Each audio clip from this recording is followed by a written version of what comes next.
Hi, this is William, aka Venom, on behalf of Too Much Information and Team Explosion. We're here at Guard Crush 11, streamed by Team Spooky with TriForce, the Dark Emperor of Empire Arcadia. So TriForce, how are you feeling today and what's going on? I feel okay. Today they're having a tournament.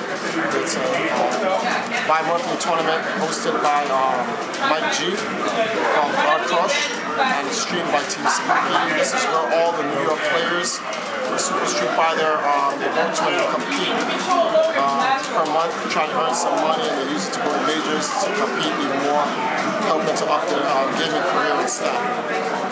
Okay, so we're going to delve right in here.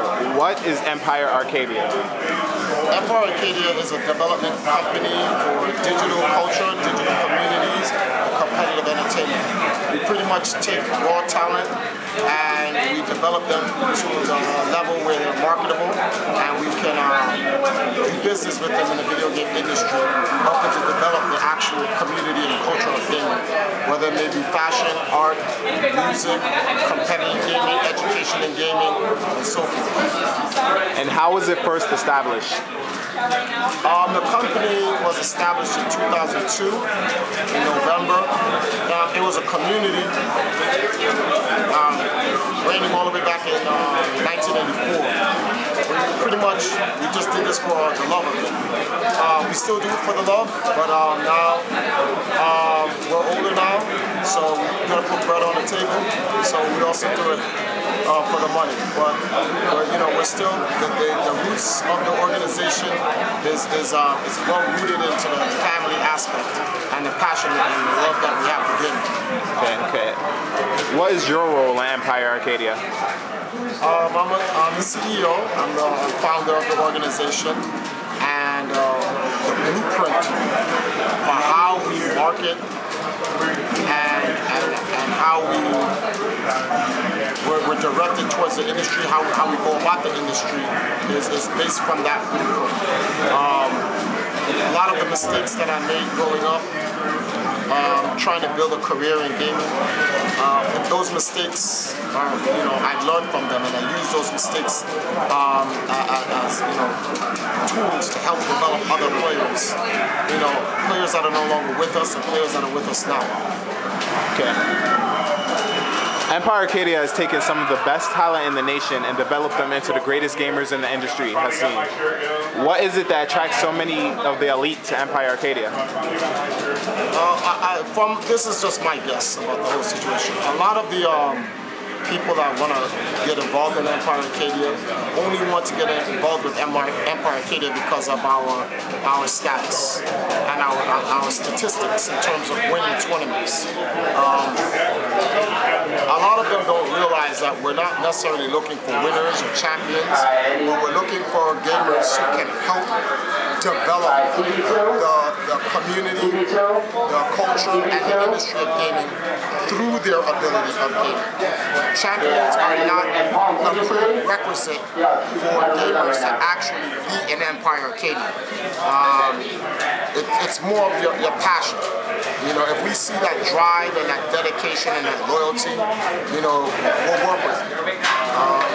We were all scrubs at once. Becoming a professional, becoming a great player in gaming simply takes practice and understanding and a lot of devotion. That's good. As part of the gaming culture myself, I've noticed that people have adopted some of your catchphrases and the catchphrases of some of your top players. How do you or they feel about that? When we're back at the Arc and we're talking about it, like, you know, me, Yipes, and Sanford, and Lincoln, Andre, Rasan, Kraymore, Dominion, all of us, we have these little sessions where we're just talking about what's going on in the community. We call it swagger jacking, and although it's it's funny when you're like, oh, they're jacking our swag or whatnot. Honestly, it's a good thing because it shows that we're setting trends. Trends are also raw materials and tools needed to develop, and we don't mind people necessarily jacking our swag as long as it's being used to help further develop the gamer community, the gamer culture, and the gamer industry. So, you know, more power to them. We would like for them to be a little bit more original, but hey, you can't be original. Imitation is the best form of flattery. Precisely. So, you know, we take it. We'll take it. As I said earlier, Empire Arcadia's success has spawned a lot of admiration and sometimes jealousy in the gaming community, and a number of people have tried to emulate your success. How do you feel about that? Well, those who are trying to emulate our success, that's an actual good thing, because that's what we want. At the end of 2009, I wrote an article which went on our website. Although our website's down right now, you can go to our archive section, and you'll find it in our archive section. It's called Battlefield Arcadia, The Clone Wars.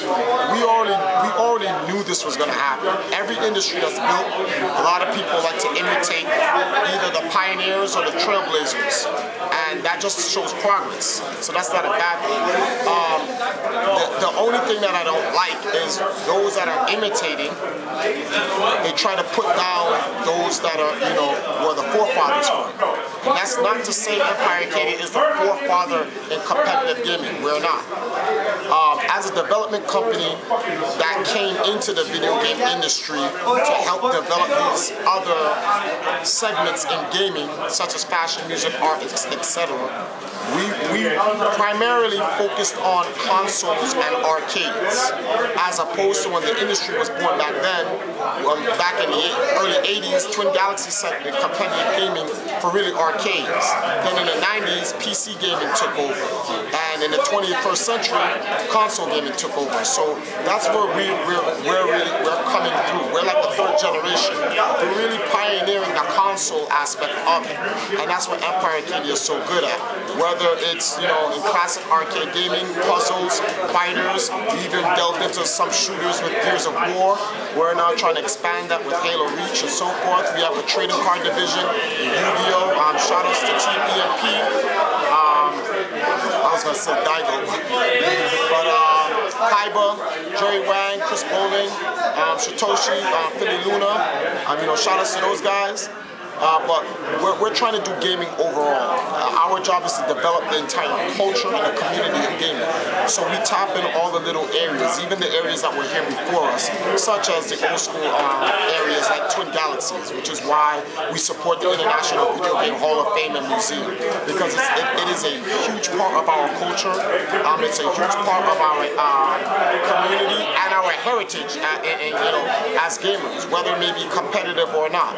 So that's what we really do, and we urge other organizations, other clans, communities, cliques, whatever you want to call them, to continue to do what, you know, their reiteration of it, or any unique version that they deem, that they see, you know, that they deem, you know, worthy for them.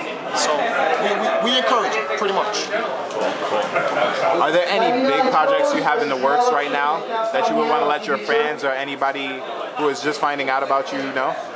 Yes, we had a stream running called Live at the Arc, and we took the stream down because we felt after a meeting that the content we were providing was not good enough. We felt the content was more based on, you know, just random Street Fighter casual matches, a bunch of old school stuff, and it just really wasn't doing anything. So now what we're planning on doing is we're gonna put things into more structure, and we're gonna start something called God's Ark, which is like the US version of God's Garden, but we're gonna be choosing a different set of games other than Street Fighter. We're still working out whether or not Street Fighter will be a part of the curriculum, most likely, but we're going to put in some Marvel vs. Capcom 2, definitely Marvel vs. Capcom 3, and we're going to use some of the greatest players in the Empire to bring that type of high-level competitive content to all of our viewers. So that's That's one of our major projects. And we're getting ready for MLG Dallas. And we're trying to work on Absolute Battle. And there's a tournament out in Florida that Dominion will be going to because we won Endless Battle here in New York and got the ticket out there. Plus there's a California tournament for $10,000 hosted by Alex Valle. So we're working on all this little stuff. You got a lot of projects. Yes. But our main project is a Halo Reach team. That's our major project right now. But we're focusing on 2011 to really push that project. All right, cool. Well, it was nice talking to you. We hope you much success. Thank you very much for having me. And we'll definitely be talking to you more in the future. Thank you very much.